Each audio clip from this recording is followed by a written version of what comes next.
ठाक ही नजर आ रहे हैं भारतीय बाजारों के लिए। एफआईआईज और टीआईज के आंकड़ों पर नजर डालें तो कैश मार्केट में एफआईआईज ने कल बिकवाली की है। हालांकि बहुत बड़ी बिकवाली का आंकड़ा नहीं है, लेकिन 654 करोड़ की बिकवाली का आंकड़ा है एफआईआईज का।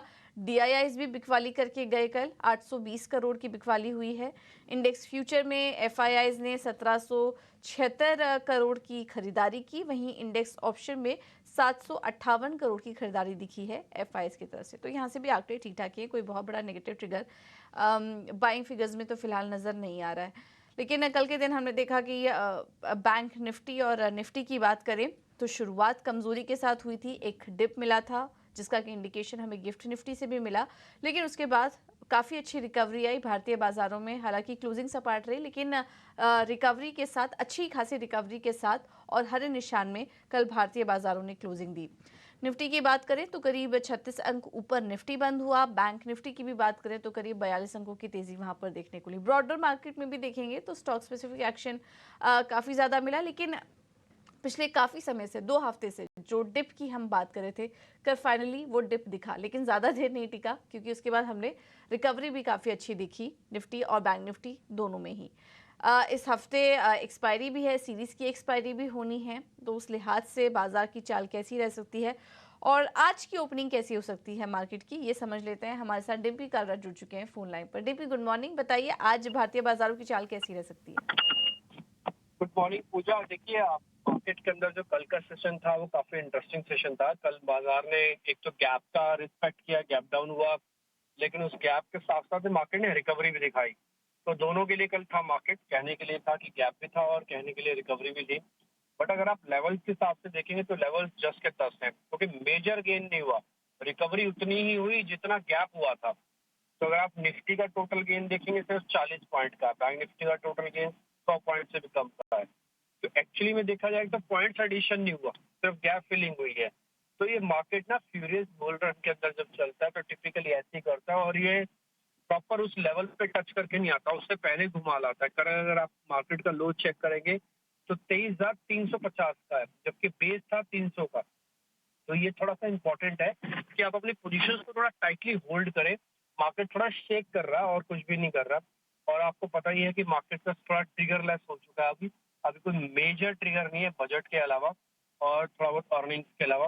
तो अर्निंग्स भी दूर है और बजट भी दूर है। तो फिलहाल अभी मार्केट का एक छोटा सा गैप है, वही टाइम गैप भी है और ये वैल्यू भी है, वो उसको भरना ही है और वो शायद भरेगा भी इसको। तो इसलिए आप बड़ी पोजीशन तो ना रखें। अगर आपके पास पोजीशन है निफ्टी की तो होल्ड करके रखें। कल भी हमने आपको यही सलाह दी थी कि गैप से डरना नहीं, घबराना नहीं। अगर आपकी कैपेसिटी है गैप को झेलने की तो आप आराम से बैठे रहना, आपके लेवल्स आ जाएंगे। और देखिए कल आप आराम से अगर बैठे रहे तो ना केवल आपके लेवल्स है बल्कि 40 पॉइंट और ऊपर आया निफ्टी। ठीक, तो आपको आज भी यही काम करना है, डरना नहीं, घबराना नहीं। रेजिस्टेंस पक्के हैं अभी भी। तो जब तक हम 550 650 की बैंड को पूरी तरह से 2 दिन तक क्लोज नहीं करते तब तक कोई बड़ा मूव मार्केट के अंदर नहीं आएगा। एक और चीज, निफ्टी और बैंक निफ्टी में अगर आप चेक करेंगे जून का डाटा तो वहां पर आपको शॉर्ट कवरिंग दिख रही है, और टिपिकली शॉर्ट कवरिंग एक्सपायरी की वजह से हो रही है ना। तो अदरवाइज नहीं तो वैसे नहीं होती। तो शॉर्ट थोड़े बहुत थे तो कवर हुए हैं, लेकिन लॉन्ग नहीं हो रहा, खरीदारी नहीं हो रही है। और अगले मंथ के जो कॉन्ट्रैक्ट है उसमें भी रोल ओवर कम है। उसमें करीब अभी 32-35% का रोल ओवर, 35% बैंक निफ्टी का और 32% निफ्टी का रोल ओवर है। इसका मतलब पोजीशन कैरी फॉरवर्ड भी नहीं हो रही है अभी।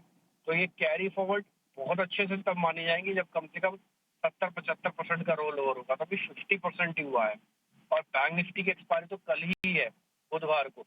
उसका सिर्फ 35% रोल ओवर हो, उसका भी बेहतर रोल ओवर तब माना जाएगा तो कम से कम उसमें भी 70-75% का रोल ओवर आए, यानी उसको भी 50% कवर करना है आज और कल में। तो इसलिए आज और कल का डाटा बड़ा इंपॉर्टेंट है। जिस तरफ मार्केट टिल्ट हो जाएगा बाजार थोड़ा वहीं पे ड्रैग करेगा। देखिए 20 दिन की एवरेज है, 20 डेज की एवरेज है, जो कि 23,100 के आसपास बनती है। मार्केट अपने 20 डे के एवरेज को टिपिकली तोड़ता नहीं है, लेकिन जब वो उसको स्ट्रेस हो जाता है, थोड़ी फटीक हो जाती है, थकावट होती है, तो 20 डेज को टच करने के लिए आता है। तो इसलिए हमारा जो मेगा सपोर्ट एरिया है वो है 23,100, एंट्री का लेवल है 23,300 और एग्जिट का लेवल है 23,550 से 650 की रेंज। अगर आपके पास पोजीशन आप इसी तरह से ट्रेड करें, नहीं है तो गैप का वेट करें। सेम विद बैंक निफ्टी, 51,000 के आसपास आप चाहें तो प्लस करें, 52,000 के आसपास आपको बेचना होगा। लेकिन इन बिटवीन आपको डिप मिलता है 51,300 के आसपास का, जैसे कल मिला 51,300 200 का था, तो आप वहां पे एंट्री भी ले सकते हैं। ऑप्शंस ट्रेडर्स थोड़ा ध्यान रखिएगा, मार्केट एक प्रॉपरली एक रेंज के अंदर रहेगा और इस बार की डेरिवेटिव एक्सपायरी भी मार्केट को कोई ज्यादा रेंज ब्रेकआउट या ब्रेकडाउन नहीं करवा पाएगी। तो इसलिए आपको बहुत ही टाइट तरीके से कामकाज करना होगा और मेरे को लगता नहीं कि कोई बड़ा ब्रेकआउट या ब्रेकडाउन होगा जिसकी वजह से मार्केट में कोई प्रॉब्लम रेज होगी। तो आप रेंज का कारोबार अभी मार्केट के अंदर देखेंगे, एज सच कोई प्रॉब्लम नहीं है। 4-5 शेयर अभी भी एफ एंड बैंक के अंदर है। मार्केट के अंदर जो एफ की पोजिशनिंग है वो करीब 59% हो गए हैं। ट्रस्ट में ये 75 से ऊपर नहीं जाएंगे, तो ऑलरेडी ये 60 तक आ चुके हैं। तो ऊपर जाने का जो रूम है ना वो थोड़ा कम है, बस इतना ही मैं कहना चाहता हूँ। ये पॉइंट है मार्केट के। बिल्कुल, बहुत-बहुत शुक्रिया डिम्पी आपका ये पूरा एनालिसिस करने के लिए। तो मार्केट इसी रेंज में रहेगा और डिम्पी अभी वो लेवल्स भी बता रहे थे कि 23,100 के पास आए तब एंट्री लीजिए, 23,300 के पास आए तब आप एक एंट्री ले सकते हैं और ऊपर की तरफ 23,550, 23,600 ये एक स्ट्रॉन्ग रेजिस्टेंस लेवल नजर आ रहे हैं। तो यही रेंज रहेगी, इसी रेंज में आपको ट्रेड करना है।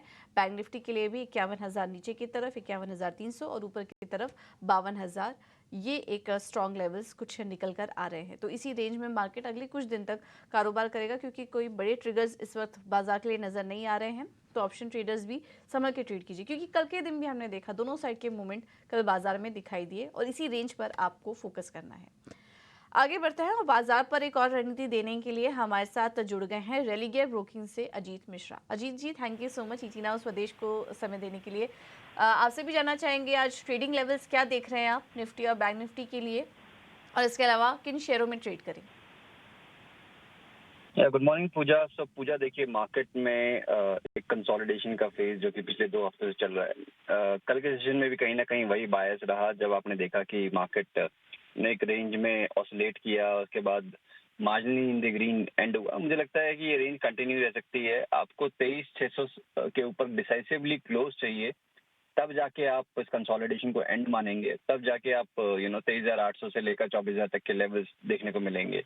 बट क्योंकि हर डिप पे आपको बाइंग इंटरेस्ट इमर्ज हो रहा है और खास तौर से जो की सेक्टर है बैंकिंग, यहाँ पे काफी ज्यादा स्ट्रेंथ है। मेरे हिसाब से आपको बाय ऑन डिप्स की अप्रोच कंटिन्यू करनी चाहिए और sector specific, theme specific buying opportunity आप ढूंढेंगे तो ज्यादा बेटर रहेगा क्योंकि वहां पे काफी अच्छा ट्रैक्शन कंटिन्यू होते हुए दिख रहा है। स्टॉक स्पेसिफिक अगर बात करें तो दोनों ही रिकमेंडेशन बाय साइड पे होंगी। पहला नाम होगा LIC हाउसिंग फाइनेंस का।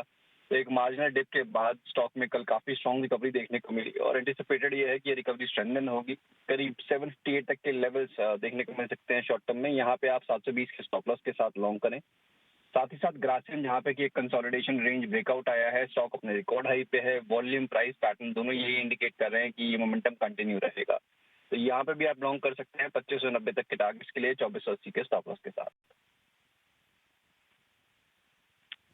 ठीक है, थैंक यू अजीत जी आपका समय देने के लिए और ये रणनीति सुझाने के लिए। तो अजीत जी का भी यही मानना है कि बाजार ऐसे ही कंसोलिडेशन फेस में रहेगा, लेवल्स का रेंज में रहेगा, तो उन लेवल्स का ध्यान रखिए। और स्टॉक स्पेसिफिक आइडियाज़ की बात करें तो LIC हाउसिंग फाइनेंस 758 के टारगेट के लिए और ग्रासिम में तेजी करके चलिए 2590 के टारगेट